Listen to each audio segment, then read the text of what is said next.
So I would love Othmar Karas to join us back on stage, Othmar, and talk a little bit about what the idea was. What the idea was, Othmar, behind making the EU taxonomy and the baseline regulatory framework that's been used to create the CSRD in the form of a sustainability, let's call it balance sheet, right? Because Anahita says we need to make it transparent, so we need to be able to visualize the transparency somewhere.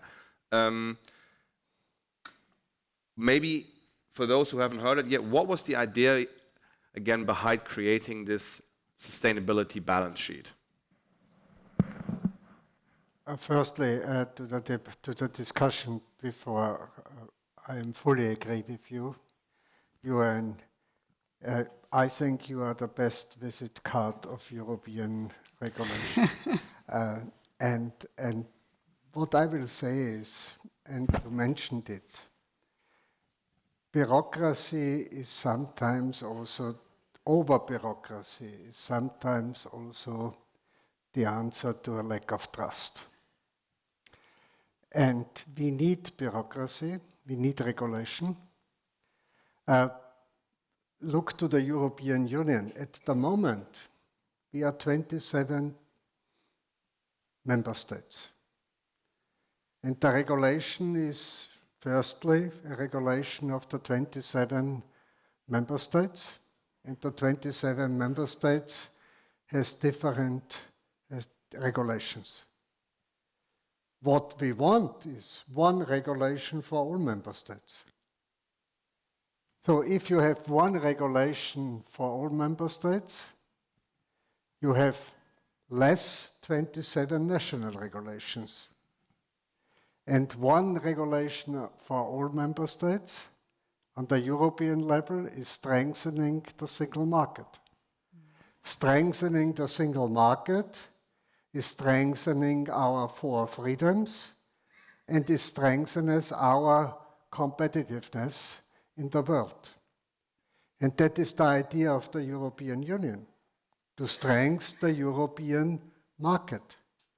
And the European market, it's also for our participants from this region, the European single market has 450 million citizens. With the United Kingdom, we have 520 million citizens. The single market of the United States of America has 360 million citizens. So to strengthen the European regulation, the one and not the 27, is strengthening the market. If we want a fair market, if we want a competitive market, if we want a future-oriented market, we need a common framework. And to your question, and that is what we are working. Not always perfect, but something is better than we are thinking. And that is for me very important. What is the problem at the moment? We as politicians are in a permanent conflict between defending the status quo and to accepting the challenges and the new regulation. That is the conflict for politicians at the moment, and that is the conflict where the citizens and the companies are. How is the transformation process working? And what to the specific question to myself is also a part of this whole process. What is the taxonomy?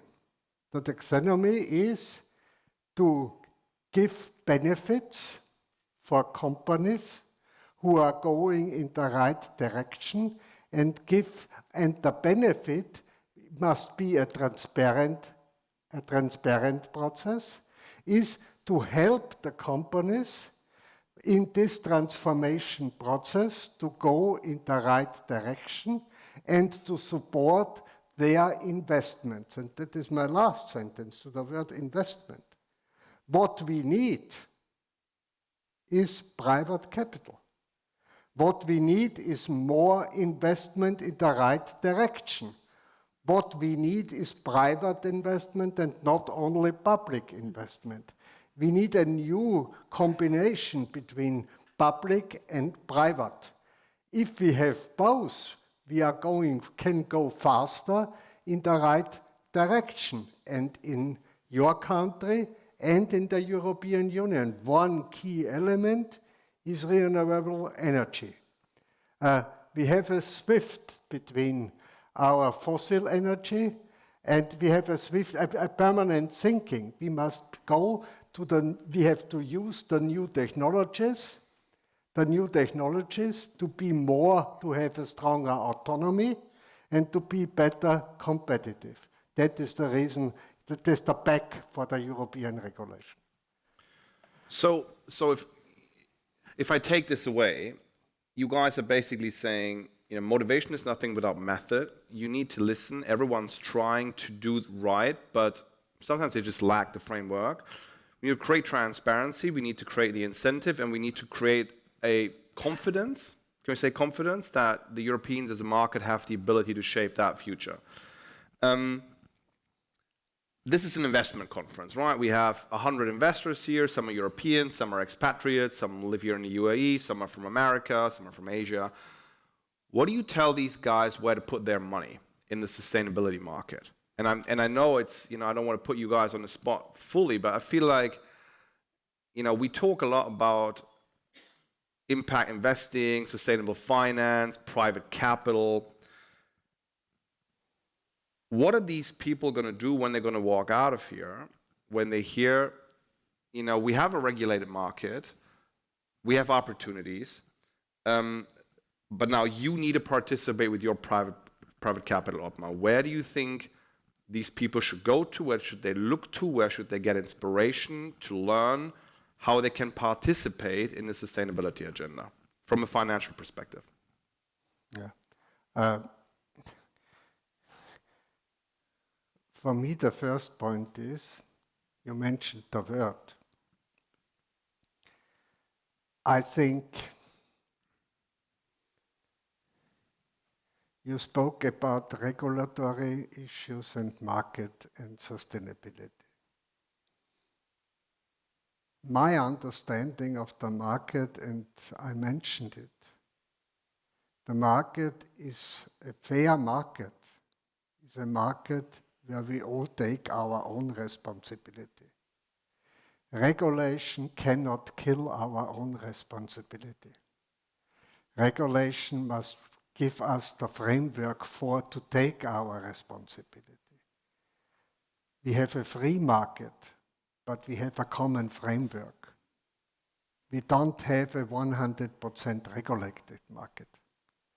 And the first point is, take our own responsibility. And sustainability is very clear, the definition is clear. The backbone are the UN Sustainable and Development Goals. The backbone is the Paris Climate Agreement.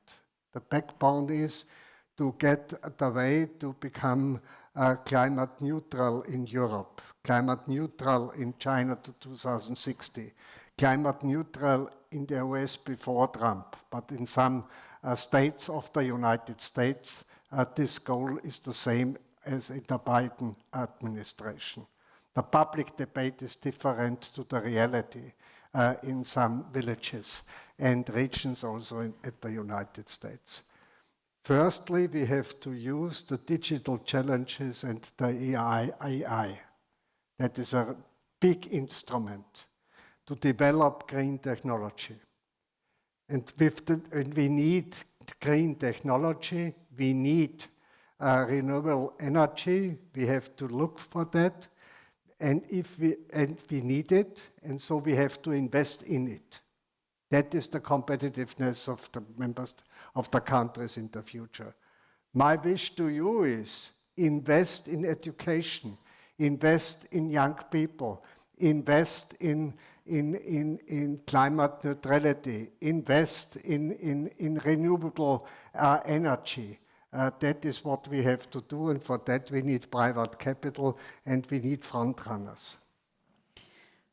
To add to that, I would, first of all, I mean, you are the investors. I sit on a couple of boards, and how do I choose them? When it comes to impact, I think the most important thing that I see at the moment is how do you take data out of a company and ensure that the processes are, put in place. That is something that I think if you look at impact, you first need the data, to put them into a, you have to translate it into something that helps the company to do whatever it wants to do with the data. So without data, no real impact. The second thing that I would say is I firmly believe if you are value-driven, you will not be told too much from the outside where to invest. You know it because it's in your DNA. And I will give you an example as a human being who is in very different spheres and boards. For example, I've always openly and publicly spoken about the importance of a strong armed forces, Bundeswehr in Germany. I've always spoken about the importance of NATO.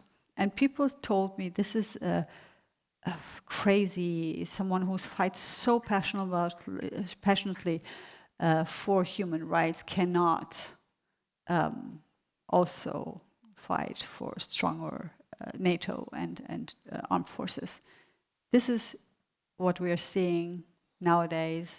This has been so wrong, in my humble opinion. So now impact investments start to think about, okay, how can we defend countries better? And it's a provocative thing to say, it was a provocative thing to say a few years ago, and still when I'm in these rooms, I still say the defense sector is an important sector, and maybe impact needs sometimes to be, really more of what you actually believe in, and not what someone outside tells you what actually impact means. If you are value-driven, and value-driven should not just be defined by individuals, but, really taking, again, I always come back to the data and facts. And the facts are, if we cannot defend our region, our values, what is it worth that we are not been investing in our armed forces? So I'm very careful to, you're the pros here in this room. You know where you want to invest. I just, observing this for almost 2 decades, I would say very carefully assess what is the right thing for your company to do. And I would also definitely say there are some things that I'm super passionate about, food security, healthcare, the biotech sector, right? I mean, why do people still have to be malnourished in this world? I mean, why do children have not access to enough education still with all the internet? And I mean, that must be, if you're talking about that kind of impact, yeah, but you also want to make money, right? So, I mean, this is what you're here for. So there I would say, how can you combine the two and make sure that, for example, in the field of food security, how can we ensure that, something is also been put money behind which really serves the greater good. But I would not mistakenly run after a trend that someone has put out there about, what is actually impact. Yeah, that's a great point. Perfect ramp. That's exactly where I wanted to go. I have 2 more questions in my book, but I think we're just going to freestyle this because it's perfectly going where I want to. 1, how important is stability? The name of this panel is, my marketing team came up with this beautiful name saying, how can we maintain a sustainability agenda in rapidly changing exogenous environments? Well, that's exactly what you were saying, Anahita. So is maintaining a sustainability agenda maybe in corporate decision-making seen as a luxury situation that I can only maintain in times of great stability? Or do we have to learn as a society and as an economy that making sustainable decisions needs to be a core value going forward for everyone and not just for a smaller community, and create a structural alignment of all of our values, defense, security, education, and include sustainability in it? That is a very important question. But I think everybody has a different definition of stability. In this time, I will say, the backbone of stability is peace. The backbone of stability is a rule of law mechanism and of a rule-based order. And stability is a functioning market. Stability is also political stability.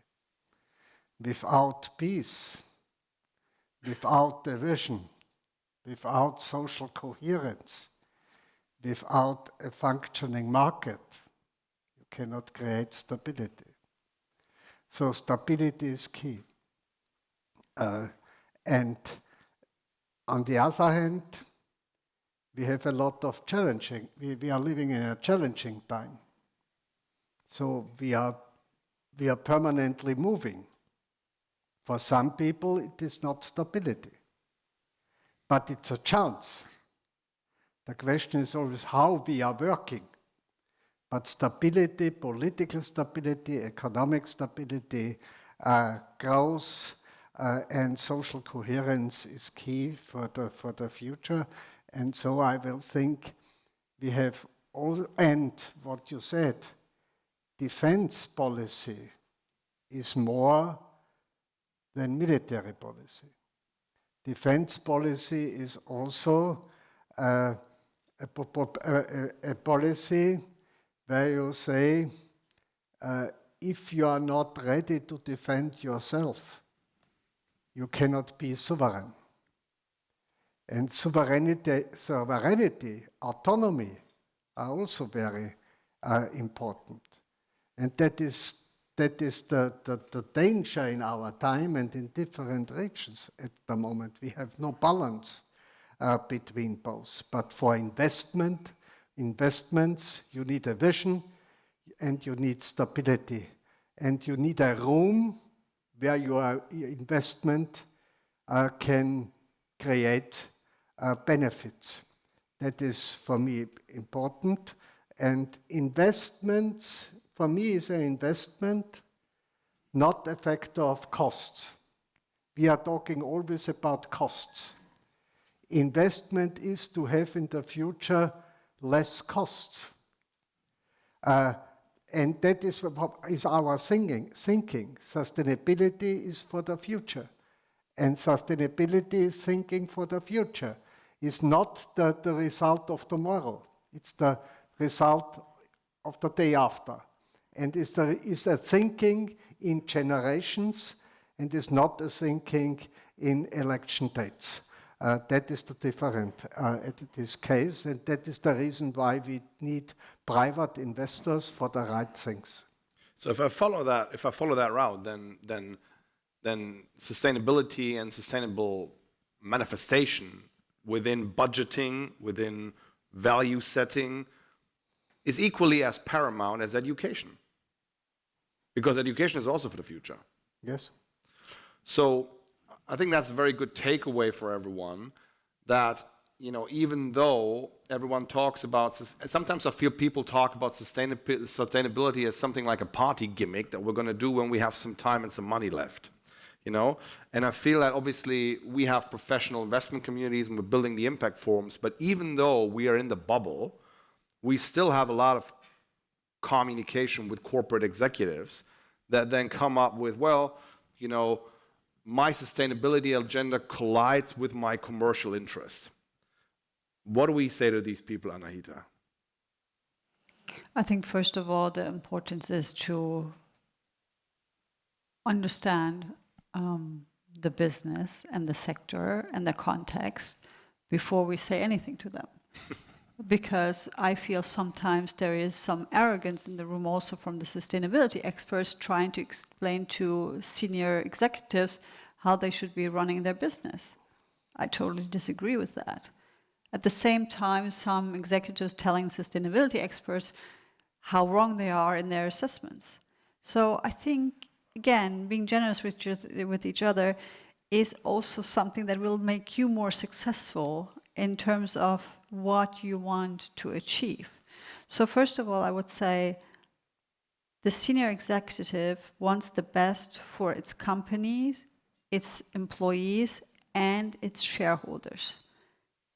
Then we have established this word of stakeholders, but in times of crises, first and foremost, the duties, also coming back to regulations, of a, let's say, German CEO in Aktiengesellschaft has concrete duties, and he has concrete employees.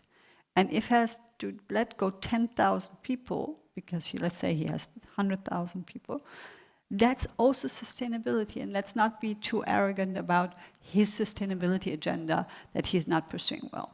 I know this may not go the direction that you want to hear, but let's focus on the context too when we tell people how to do their business. What I think is important to always emphasize is just because there is a trend right now, a backlash right now, doesn't mean that it will not swing back. And what will you then tell your employees? And that's what I'm talking about when I say with value-driven business making. I'm a businesswoman too, you know. I want to pay my employees good money, but I also want them in 5 years to come back and say, you know, I really think that she is value-driven. And that's what I would say to the senior executive is like, you know, are you running after a backlash? Or are you actually really not seeing the data? Or what is actually the topic? And to me personally, it has never been important what you call it. Call it ESG, sustain. I mean, we've got so many names. What is behind the strategy? And I'm 100% sure, because I see it actually in the financial sector a lot. The topic of climate change is here to stay, especially in this region, but also in Germany and in other countries. And it is a business topic. How do you ensure, and I mean, in terms of insurance, your risks around climate change? It's a business topic. And that's why the senior executive should really care about what's happening in this room. Also the health sector. Hmm? Yeah. Health sector, social sector, ecological sector. We have time for one more question, then I want you to give these guys some hope. I mean, you've already tried. My theory, and again, I'm not an investment banker, I'm probably the most of investment banking here on stage, I guess. My theory is that a lot of corporations have their nature risks in their supply chain and their verticalization priced into their stock price. Mm-hmm. Which for an investor means that a not fully verticalized supply chain in terms of, you know, if I'm in the water business, what are my water risks from Ethiopia? If I'm in the paper business, I need water. If I'm in the automotive business, I need sustainable access to talent across borders. What do refugee crises do to my talent acquisition strategy? So I feel a lot of these risks coming from that want to be addressed by the SDG 17 are not priced into the value of these companies, and I'm going to say that, I'm happy for you guys to do it too, but I'm going to do it anyways. I believe that people buy stock too expensively in the market today at certain points, because these risks are going to get uncovered over the time of the implementation of the CSRD regulations and all that kind of stuff, and that leads investors into an opaque space where they don't really know where to put their money. So, how can we make that more transparent? And how can we give people a better guideline of how to understand, if I'm not in for a flip, right? I'm not talking people who want to flip over 12 months, but I want to sustainably, long-term, and I think that's what you guys are promoting here today, invest my money, invest my resources. How do I look at companies? How do I look at investments? How do I look at the market to understand the long-term perspective of it? Anahita, Othmar?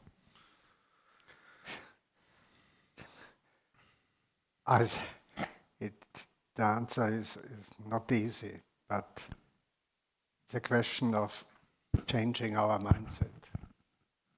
Short-term thinking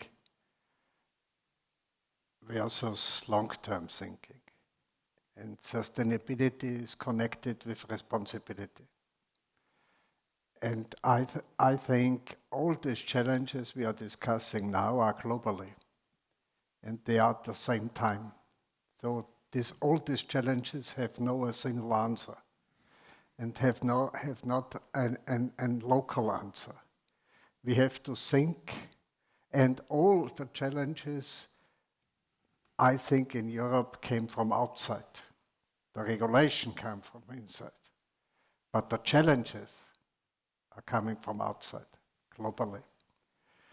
And look also to this region, look to Israel, look to Palestine, look to Russia, look to China, look to India, look to Ukraine, and so on. We are very close connected, and we are not independent. We have to change our mind, we have to politicize our discussion, and we have to open our mind for the challenges in the world. And I think that must be the answer. And we as politicians and the companies have to go forward, have not to defend the status quo against the challenges. We have to go forward. And we have to use the new technologies as our instrument to change our to start our structural reforms. And for all that we need money. For all that we need investment. And I think the people understand every day the climate change is a chance on the one hand to give the right answer, but it's the cost of tomorrow if we are doing nothing. So I would say, if you're not in the flip business, one thing that you will do anyway is to cluster the different risks, because we don't have the data for every company. And if you had the data and the crystal ball, I would like to be friends with you right away, but I mean, the truth is what we can do is to cluster risks and to make sure that we understand which companies have high risk, medium risk, low risk. And that, when you do that already, I think you are taking into account much more than what we sometimes see in the market, buying too expensive and not taking into consideration what happens actually in 10 to 20 years, which actually most people who do ETFs in Germany, they want to ensure that when they're old, they have some money left, right? I mean, it's not like we're when you look at the German population in a broad sense, they want it to be safe in the first place, the money, right?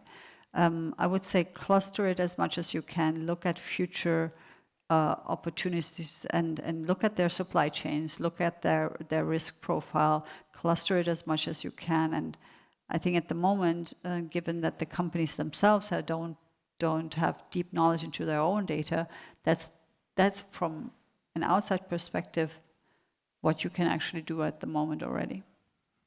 That's awesome. Thank you, guys. Do we have time for a couple of questions, or are we over time again?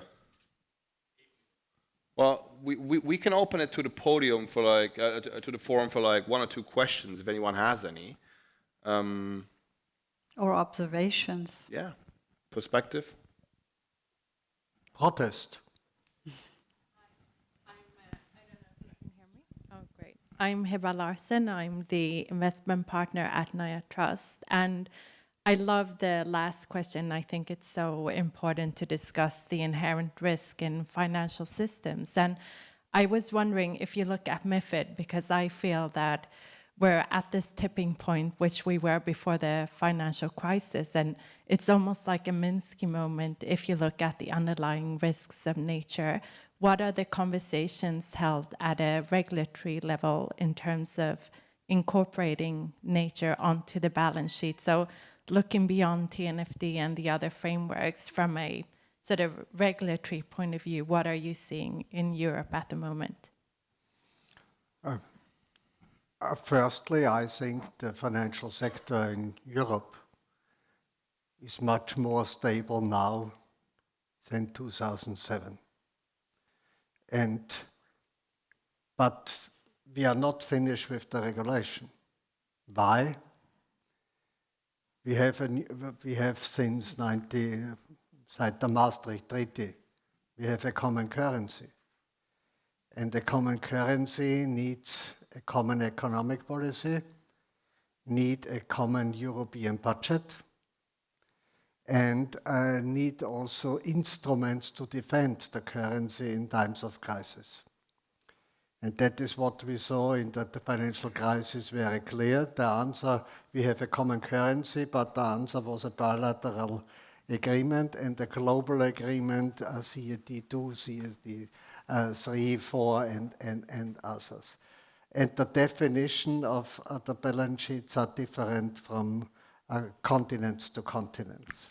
That is our problem. But generally, our problem is not the regulation as a whole. That was the right answer. The right answer made the financial sector more stable.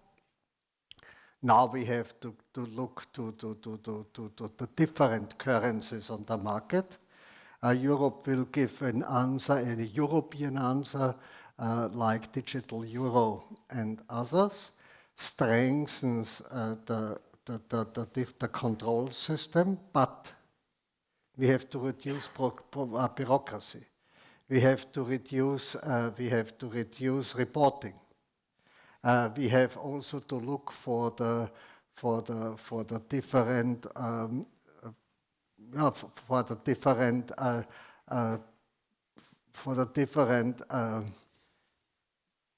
banking systems we have. We have a very fragmented banking system in Europe. On the one hand, we have to reduce bureaucracy. On the other hand, we have to finalize the Euro Economic and Monetary Union. Anything to add? I would say there is a reluctance around sustainability regulation at the moment. As you have followed, I'm sure the omnibus regulation, it's more hesitancy and it's more turning back or at least delaying to some degree. So I think the rooms that I am in, I would say knowledge is there, that it is not accounted for, but the tools to implement it, there is caution because there's too much backlash on the regulation side at the moment. Perfect, thank you. Any other questions, anyone? Yeah, go ahead. So, good morning. Just wanted to ask you if you are aware of the AI impact, and are you including that in your policies and procedures for sustainability? Thank you.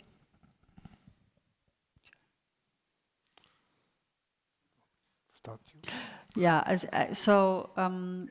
AI at the moment, I mean, depending on what exactly the use case is. So if you look at, for example, processes and programs, etc., what you see is people trying out to use it for their impact and their impact assessment, their gap analysis, their risk assessment, etc. it's not really there yet. I mean, that's my take on trying all of the different ones. I just want to be prepared that when it works, then we're the first to use it for our clients. But I see a huge opportunity to get the data in the company, to translate it into something that is actually valuable, and then implement the processes. And the other topic, of course, around AI is how do you identify as an investor where are your gaps and where can you actually create the biggest impact. One thought that comes to mind around that is also the percentage of improvement, right? Because very often we look into the green companies and not into the brown companies. But I think that the opportunity with having lots of data plus AI will be for us to really assess what, as an investor, can I actually have an impact that is really data-driven, not like, oh, emotionally, I want to invest more in the green company, but intellectually, I know that the biggest difference I may be able by putting the investments, and there are studies around that, into a brown company. And I think what you then can do is to combine the data that you have, use AI, and then actually, based on structured facts, data, make a better decision. So I see huge potential in it. For now, we'll play around with it. Hope you have advanced in that, and you just tell me in the coffee break how you'd use it, and I'll use it too. But that's I'm really heavily behind this to make sure that we are at the forefront when it works. Awesome. I think digitalization and AI are a reality. We are on the beginning of this development. So it's a chance. We have to use it, and we have to minimize the risk. That is the political debate. Look to the copyright issues. Look to the different regulation online or offline, analog or digital in some issues. Look to transparency.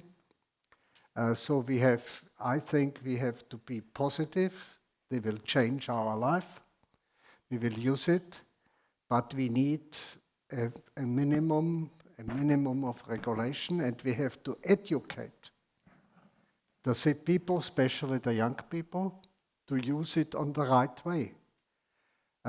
We have it in our daily life, so we need people who give the right answer, to use it on the right way, to have our own position that is also value-oriented. We have to decide what is good or not, what is right or not. So we have to use it, but we have to be sensible, and we need regulation.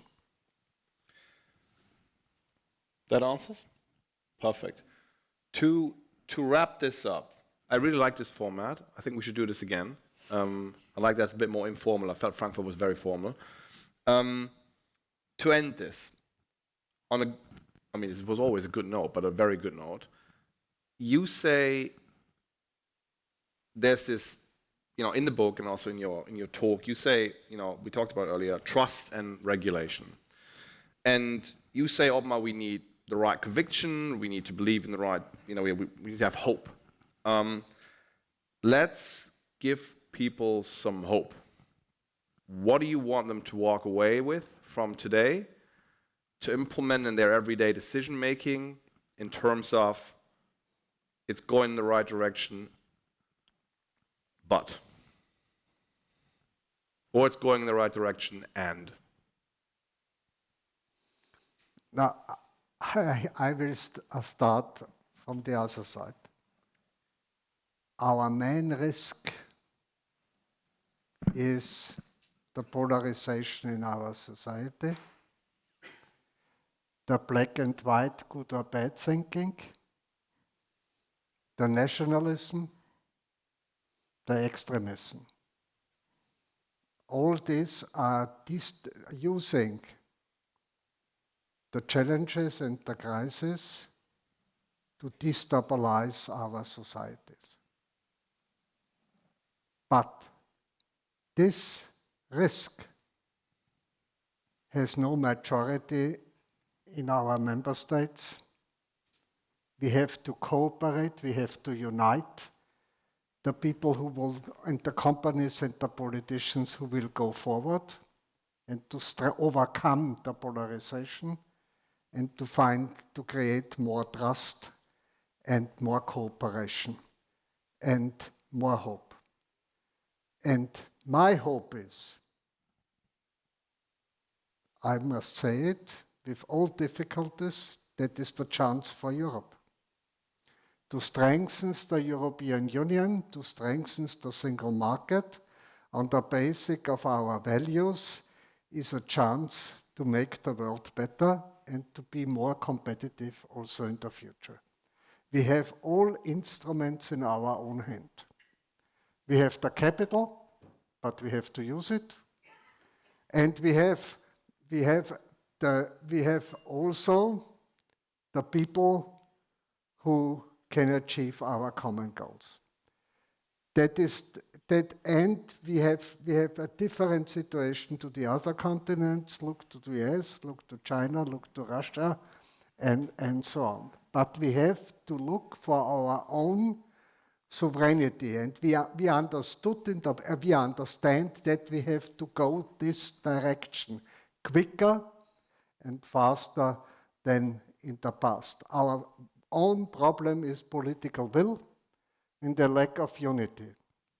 That is our problem. But the Paris Agreement, the program of the Capital Market Union, the Green Deal, the Saving and Investment Union, the euro as our common currency, I think that are benefits for the European Union, and they create stability for investors like you outside Europe. If you're in the long-term impact game, I can definitely give you hope.